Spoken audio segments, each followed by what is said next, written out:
Hey guys, welcome back for episode 4.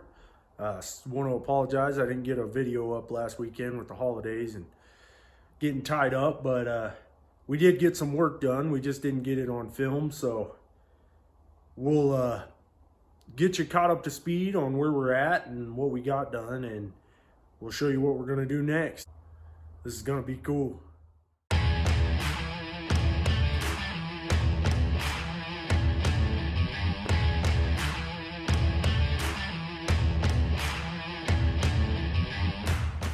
All right, so our hood vents, a little better than they were when we finished off the last video, but we'll just recap them really quick and show you how they turned out. We still have a little bit more work to do on them, just to straighten them up and clean them up just a little bit more, but we'll go ahead and show you. We got this car lowered here over the weekend, got the coilovers put on and put these wheels on. At first, I didn't like these wheels, but I had these wheels laying around. I picked them up on Facebook Marketplace about a year ago for $150 and never used them. So I tried them out, and I actually am kind of digging the way they look. So I think we'll end up using those here.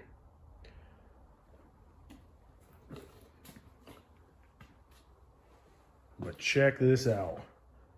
Our rear wide body over fenders. They came in the mail just after New Year's, and we got them screwed on right at the moment, just test fitting them to see how they go, how they look. But we're going to attach them without any fasteners.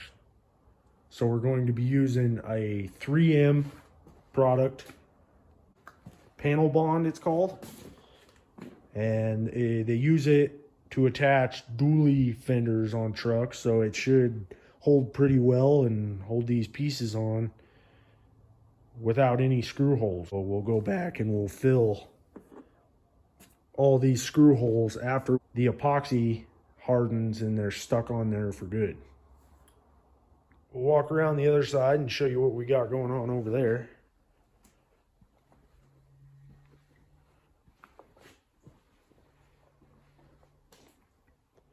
So we got the doors pulled off over here, and we're sanding the door jambs because we're going to paint those with the car so it's all matching, and when you open the doors it's not a different color. We got this one just kind of stuck on there with some screws just holding it, and we got the rear bumper just sitting up, just checking it out, how everything fits and what we got to do or what we want to do to make it look right or not out of place.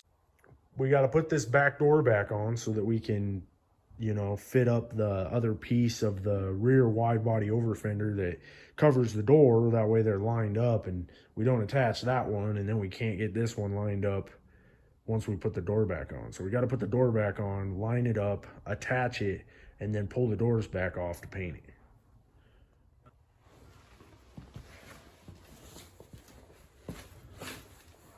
All right, so we're gonna attach these permanently here.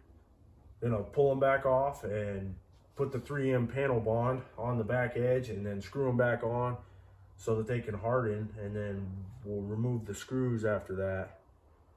Then we're going to go around to the other side and put the door on and attach that side. Okay, so we are spreading the 3M panel bond across the edge with a butter knife, and we mix the epoxy in a tray. This is not the correct way to apply this. It's supposed to be done with a special type of gun out of the tube, and I wouldn't recommend this, but I didn't have the gun and I wanted to keep moving forward, so I just cut the tubes open and mixed it all in a tray, and we'll see how it goes.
Okay, so it's been about 3 or 4 days since we applied the panel bond to these over fenders, and we took all the screws out of them, and they hold on there okay, and they don't seem like they want to come off, but I'm not entirely confident they're going to stay on there once the car is painted, and I don't want to take any chances of them coming off. That could be because of the way that we mixed it, and it also being in the mid to low 20s at night, and my shop's not heated all the time. So the panel bond is kind of, I don't think it's setting up all the way. But we're going to use it as a backup. We decided to improvise, and we countersunk our holes and got some flat-headed screws so that we could level out the screw head with the panel, and then come back and just add a little bit of filler right over the top of all the screws just to make them disappear. I'll give you a close-up to show you what I'm talking about on how I countersunk the holes and how they sit in there flush now. Here's one of the screws that is countersunk, and it's just flush to the face of this over fender here. So we'll be able to add just a little bit of filler over the top of those screws and leave the screws in there just as a security measure, so this wide body doesn't fall off going down the road, because we definitely don't want that. Here is a hole that I wasn't able to use because where the screw went through the metal, it wallered out the hole, and the screw wouldn't hold tight. So I had to move the screw over a little bit, and this was our very first hole, and I just wanted to secure it in a new spot just to be sure that it holds. But that's what we did, is we took a bigger drill bit and we just very, very lightly drilled out around, so that way the head of the screw is really nice and flat. We got some real nice flat ones that will just sit right inside that concave there and come out flush. And when we put just a really skim coat of filler over the top, you'll never know. So we're just gonna end this video here. We're just letting these set up a little bit more before we start finalizing the body work on them. But because we're running a little behind on episodes here, we're going to try to get a couple extra videos in this week. My day job's been taking a bunch of my extra time up, so I'm trying to stay focused on this and keep cranking out videos so you guys can see this car get finished, because I'm excited for this thing to get done, so I hope you guys are too. Don't forget to hit that like button, and if you're new to the channel, hit that subscribe button. Help support us here and what we're doing, and show us that you like the project and the way that it's going. And if you have any suggestions, please share in the comments. I definitely like to hear what you guys think, or if you guys have any ideas of things that I might be able to do to even make this car cooler, or I definitely like to hear your input. So thank you for watching, and we'll see you on the next one.